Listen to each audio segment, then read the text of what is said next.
Halo anak-anak, bagaimana kabar kalian hari ini? Tentu kabar kalian sehat, bukan? Bertemu lagi dengan Ibu Mary di sini, pengampu mata pelajaran ekonomi di kelas kalian. Nah, dalam kesempatan video kali ini, Ibu akan mengupas mengenai KD1 Ekonomi kelas 11, yakni mengenai pendapatan nasional. Tentunya, kalian sudah pernah mendengar kata pendapatan nasional, bukan? Apa yang kalian pikirkan mengenai pendapatan nasional?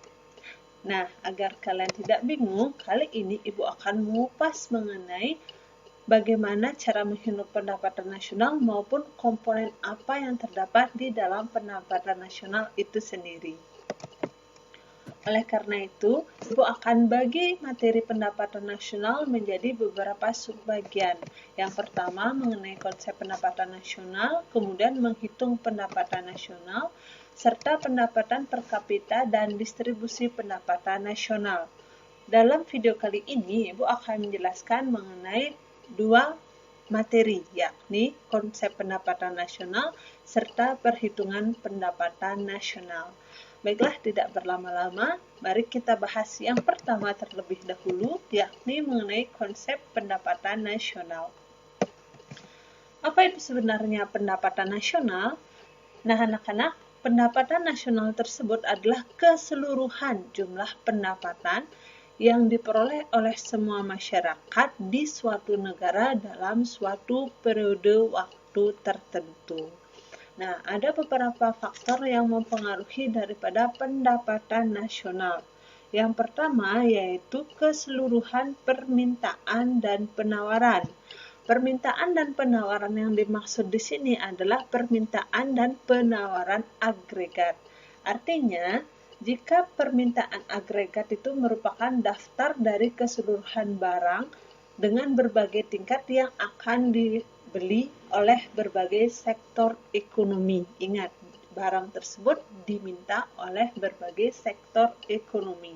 Sementara kalau penawaran agregat itu berfungsi untuk memperlihatkan hubungan antara keseluruhan penawaran barang atau jasa pada suatu tingkat harga yang ditawar oleh perusahaan. Nah, kemudian faktor yang kedua yakni investasi, baik itu dari dalam negeri maupun dari luar negeri. Kemudian yang ketiga yakni ada faktor konsumsi dan tabungan yang dimiliki oleh masyarakat dalam suatu negara.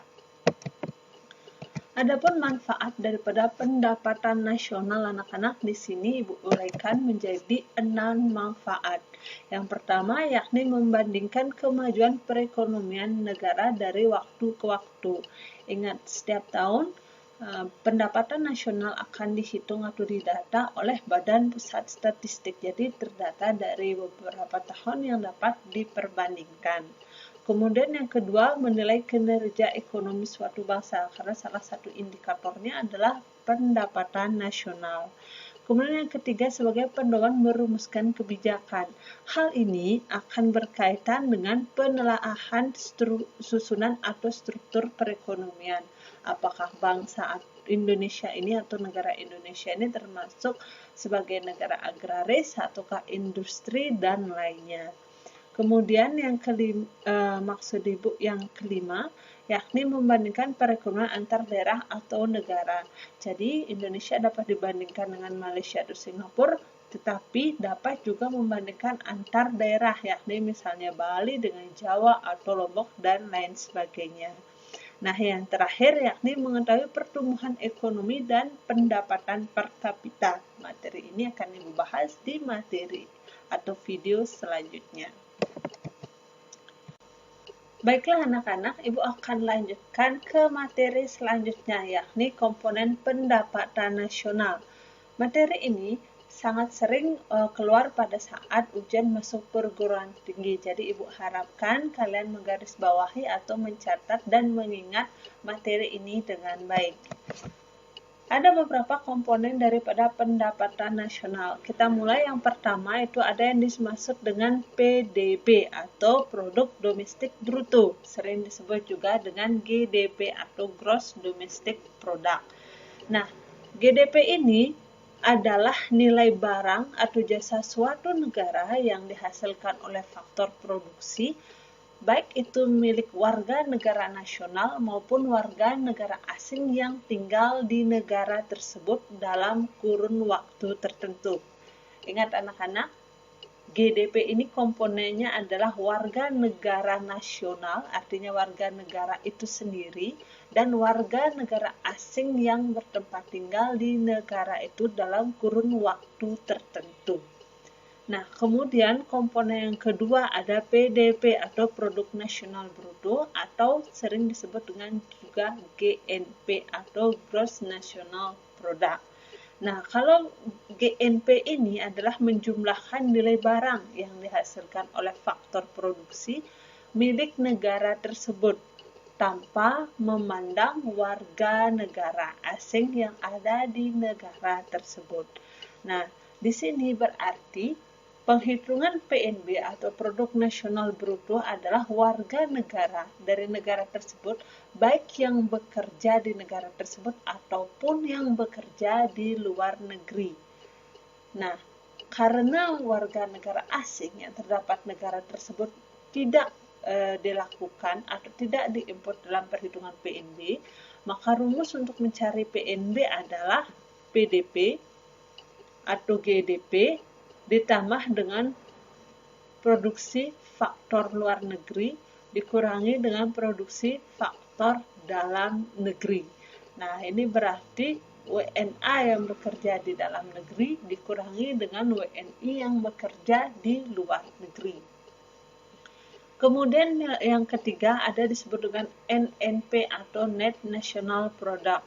Nah, cara mencarinya adalah PNB dikurangi dengan depresiasi atau penyusutan.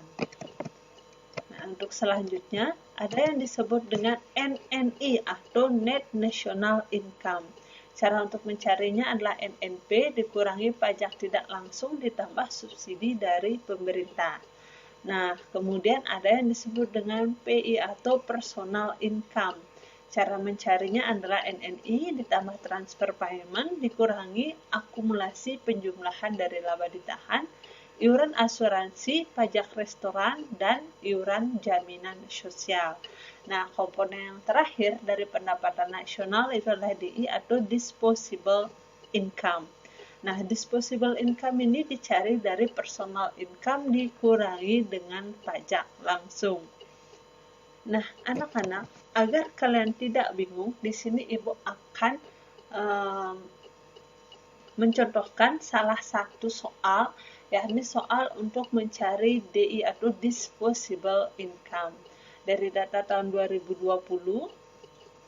diketahui bahwa GDP atau Gross Domestic Product-nya sebesar 131.101 miliar, kemudian pendapatan neto terhadap luar negeri, berarti ini warga negara asing dikurangi dengan warga negara Indonesia yang bekerja di luar negeri.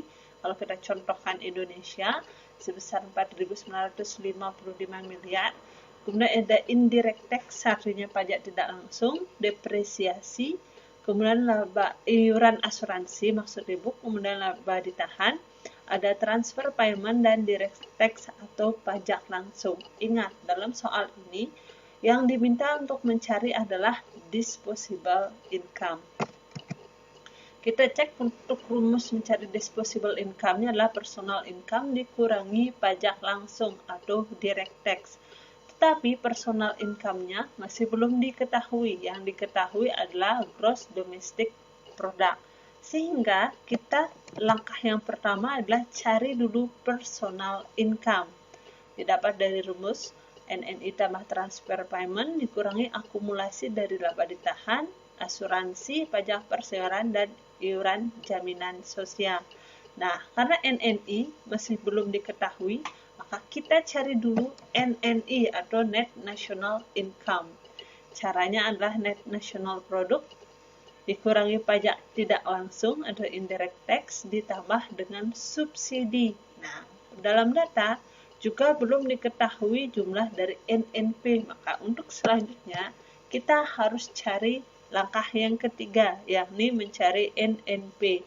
Didapat dari produk nasional bruto dikurangi depresiasi. Nah, karena ingat di soal ini yang diketahui adalah gross domestic product, maka kita harus cari dulu gross domestic product atau produk nasional bruto. Nah, didapat dari PDB. PDB adalah produk domestik bruto atau sama dengan gross domestic product, ditambah dengan pendapatan itu terhadap luar negeri. Ingat, ini pendapatan itu artinya sudah terjadi pengurangan antara warga negara asing yang bekerja di Indonesia dikurangi dengan WNI yang bekerja di luar negeri. Sehingga untuk mencari disposable income, maka langkah yang dituju ada 4, yakni cari personal income dulu, kemudian cari NNI dulu, cari NNP, dan cari PNB. Nah, untuk menjawabnya, Ibu akan contohkan. Yang pertama, ingat, kita harus cari yang paling bawah dulu, yakni mencari produk nasional bruto. Karena yang diketahui dalam soal adalah GDP atau PDB. Sehingga cara untuk mencari daripada PNB adalah PDB, yakni kalau dalam soal gross domestic product sama saja anak-anak, ditambah dengan penghasilan neto terhadap luar negeri, yakni faktor luar negeri dikurangi dengan faktor dalam negeri, sehingga PNB-nya menjadi 136.056 miliar. Langkah yang pertama sudah kalian selesaikan. Kemudian yang kedua, kita harus cari NNP-nya dulu, Net National Product. Dicari dengan PNB dikurangi depresiasi, sehingga didapatlah sebesar 129.499 miliar. Nah, langkah yang ketiga, kita cari NNI atau Net National Income. Didapat dari NNP dikurangi pajak tak langsung, indirect tax, dikurangi subsidi. Nah, karena subsidi tidak dapat di soal, kita kasih 0 atau bisa kalian hilangkan saja. Sehingga NNI didapat sebesar 120.554 miliar. Nah, langkah yang keempat, cari personal income. Sehingga didapat personal income sesuai dengan rumus yang sudah Ibu jelaskan sebesar 120.553 miliar. Nah, setelah itu terakhir baru kita jawab besarnya disposable income yang didapat dari personal income dikurangi pajak langsung, sehingga 120.553 miliar dikurangi 12 miliar didapatlah disposable income sebesar 120.541 miliar. Ingat ya anak-anak, kalian buatnya harus berdasarkan dengan susunan. Tidak boleh langsung misalnya diketahui GDP langsung menjawab disposable income. Ingat, kalian harus terstruktur untuk menjawab daripada pendapatan nasional. Nah, ini sudah Ibu tampilkan, yaitu salah satu screenshot dari Badan Pusat Statistik. Jika kalian ingin lebih jauh mempelajari daripada data-data yang ada di Badan Pusat Statistik, kalian bisa langsung ke website daripada BPS. Di sana sudah ada mengenai file pertumbuhan PDB, kemudian distribusinya bagaimana. Baiklah anak-anak, selanjutnya Ibu akan jelaskan mengenai perhitungan pendapatan nasional. Kalau tadi komponennya sudah kita pelajari, mulai dari produk nasional bruto hingga disposable income. Sekarang kita akan mempelajari perhitungan pendapatan nasional. Dalam perhitungan pendapatan nasional anak-anak dibagi menjadi 3 metode atau 3 cara. Cara yang pertama itu pendekatan produksi, kemudian pendekatan pendapatan, dan pendekatan pengeluaran. Oleh karena itu, kita langsung saja menjelaskan metode yang pertama, yaitu pendekatan produksi, di mana dalam pendekatan produksi ini adalah menjumlahkan value added atau nilai tambah tiap proses produksi, di mana formula atau rumusnya adalah Y, di mana Y ini adalah lambang dari pendapatan, sama dengan P1 dikali Q1 artinya harga atau price untuk barang unit pertama dikali dengan Q atau quantity unit pertama sampai dengan ke N. Itu adalah pendekatan produksi. Kemudian yang kedua adalah pendekatan pengeluaran. Nah, kalau pendekatan pengeluaran ini adalah jumlah pengeluaran untuk membeli barang dan jasa dalam 1 tahun. Nah, formulanya atau rumusnya adalah Y sama dengan CIG X min M. Di mana Y itu adalah pendapatan nasional, C-nya itu adalah consumption, ditambah I itu adalah investasi, kemudian G itu adalah government, artinya pengeluaran pemerintah, ditambah X itu adalah ekspor, dan min M itu adalah import. Nah, ini adalah formula dari pendekatan pengeluaran anak-anak, CIGXM. Nah, kemudian untuk yang terakhir adalah pendekatan pendapatan. Nah, kalau pendekatan pendapatan ini adalah seluruh pendapatan yang diterima oleh faktor produksi. Nah, rumusnya adalah Y sama dengan RIWP atau WRIP, boleh saja, yang penting ada 4 daripada faktor produksi, imbal jasa faktor produksi, yakni yang pertama R itu adalah rent atau sewa, di mana dari faktor produksi tanah atau alam. Yang kedua adalah I, yaitu interest atau bunga, yakni balas jasa dari modal. Kemudian W itu wage atau upah, merupakan balas jasa dari tenaga kerja. Dan yang terakhir itu adalah P atau profit atau laba, merupakan balas jasa dari skill yang ada atau pengusaha yang ada. Nah, itu dia anak-anak ketiga daripada metode perhitungan pendapatan nasional, baik dari metode produksi, metode pengeluaran, sampai dengan metode pendapatan. Nah, untuk lebih jelasnya lagi, Ibu akan berikan latihan soal. Ini adalah latihan soal yang Ibu jelaskan. Suatu negara memiliki data mengenai pendapatan nasional. Kemudian hitunglah pendapatan nasional dari sisi pendapatan. Ingat, dari metode pendapatan. Maka rumusnya adalah WRIP atau RIWP.